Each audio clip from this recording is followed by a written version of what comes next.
हिमाचल में 13 लोगों की मौत हुई और ये आदमी जिंदा बच गया, मगर कैसे? सुरक्षित बचे शख्स ने खुद ही बताई सच्चाई, सुनाया आंखों देखा हाल। मशीन से निकाली गई लाशें, जो लोग दबे थे उन्हें पहचान पाना भी मुश्किल हुआ। हिमाचल प्रदेश में शुक्रवार को जो हुआ उसे सिर्फ एक सड़क हादसा कहना शायद इस त्रासदी के साथ इंसाफ नहीं होगा।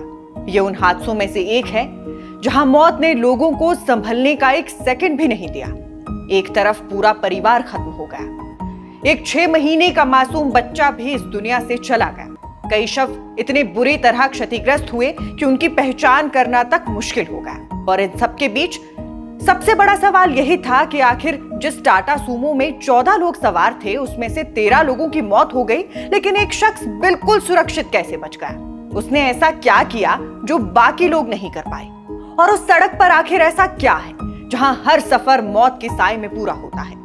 आज की इस रिपोर्ट में हम आपको उस इकलौते बचे हुए शख्स की आंखों देखी भी सुनाएंगे, हादसे के उन पलों को भी समझेंगे और आपको बताएंगे कि आखिर कडू नाला का ये इलाका इतना खतरनाक क्यों माना जाता है। यह हादसा लाहौल स्पीति जिले में उदयपुर किलाड़ सड़क पर कडू नाला के पास हुआ। टाटा सूमो टैक्सी कुल्लू से पांगी की तरफ जा रही थी। गाड़ी में कुल 14 लोग सवार थे। ज्यादातर लोग पांगी घाटी के रहने वाले थे जो जरूरी सामान खरीदने कुल्लू आए थे और अब वापस अपने घर लौट रहे थे। लेकिन उनकी वापसी की ये यात्रा जिंदगी का आखिरी सफर बन जाएगी, किसी ने नहीं सोचा था। दरअसल इससे एक दिन पहले लगातार बारिश के कारण इसी सड़क पर बड़ा लैंडस्लाइड हुआ था। सड़क पूरी तरह बंद हो गई थी। सभी यात्रियों को मजबूर होकर तिंदी में रात बितानी पड़ी। अगले दिन जब सड़क दोबारा खोली गई तब लोगों ने राहत की सांस ली। उन्हें लगा कि रास्ता अब साफ है और कुछ घंटों में वो अपने घर पहुंच जाएंगे। लेकिन उन्हें नहीं पता था कि खतरा भी खत्म नहीं हुआ था। जैसे ही टाटा सूमो कडू नाला के पास पहुंची, अचानक ऊपर पहाड़ी दरकी और देखते ही देखते विशाल चट्टानें सीधे गाड़ी के ऊपर आ गिरी। हादसा इतना भीषण था कि टाटा सूमो का अगला हिस्सा पूरी तरह चकनाचूर हो गया।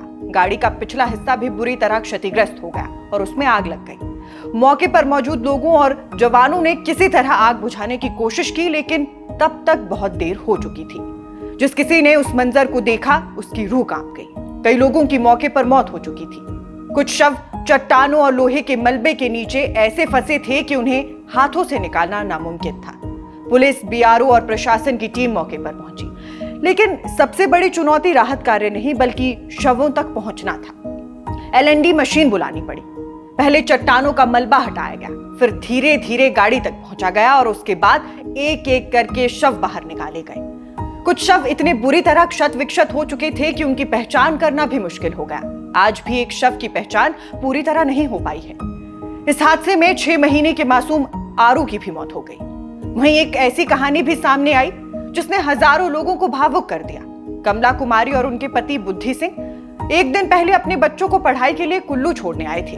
बच्चों को ये कहकर वापस लौटे थे कि फिर मिलेंगे, लेकिन उन्हें क्या पता था कि बच्चों से उनकी यही आखिरी मुलाकात होगी। वापसी के रास्ते में वहीं दोनों इस हादसे का शिकार हो गए। अब उन बच्चों के सिर से मां और बाप दोनों का साया हमेशा के लिए उठ चुका है।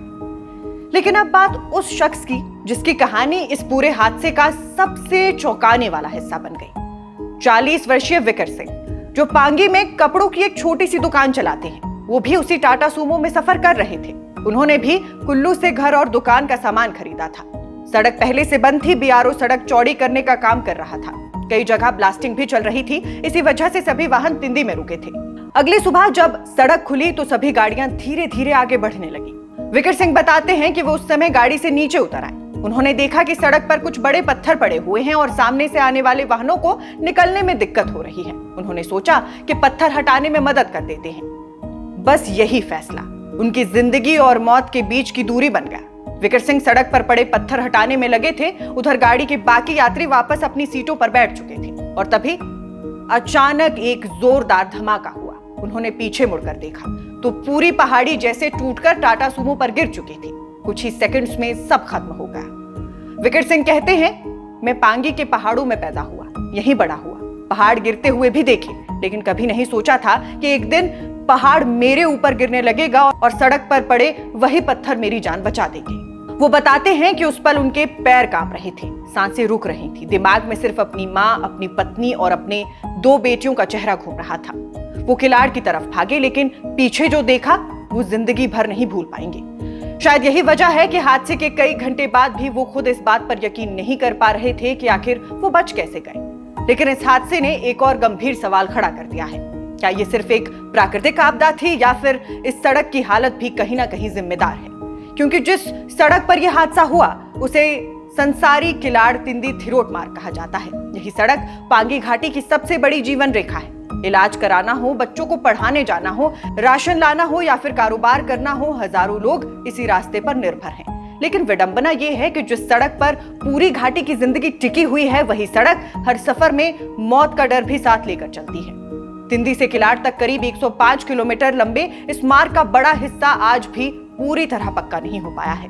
कई जगह सड़क इतनी संकरी है कि दो वाहन एक साथ नहीं निकल सकते। एक तरफ दरकते पहाड़, दूसरी तरफ सैकड़ों फीट गहरी चंद्रभागा नदी, ऊपर से मानसून और इन दिनों लगातार चल रही ब्लास्टिंग। स्थानीय लोगों का कहना है कि सड़क चौड़ी करने के लिए होने वाले लगातार विस्फोटों से पहाड़ और कमजोर हो रहे हैं। यही वजह है कि अब पहले से ज्यादा चट्टानें गिर रही हैं। शुक्रवार का हादसा भी इसी डर को और गहरा कर गया।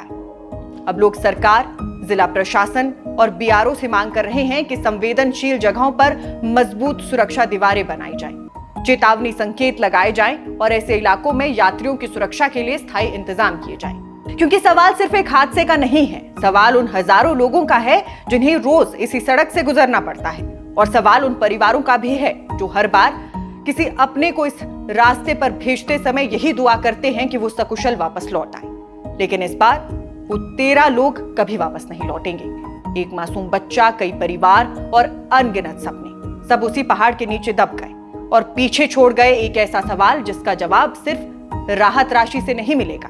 जवाब तब मिलेगा जब हिमाचल की इन जानलेवा सड़कों पर सफर करना किस्मत नहीं बल्कि सुरक्षित व्यवस्था का भरोसा बने। आप इस पूरे विषय को लेकर क्या सोचते हैं? अपनी राय हमें कमेंट बॉक्स में जरूर बताइएगा। अभी फिलहाल के लिए इस रिपोर्ट में बस इतना ही। नमस्कार।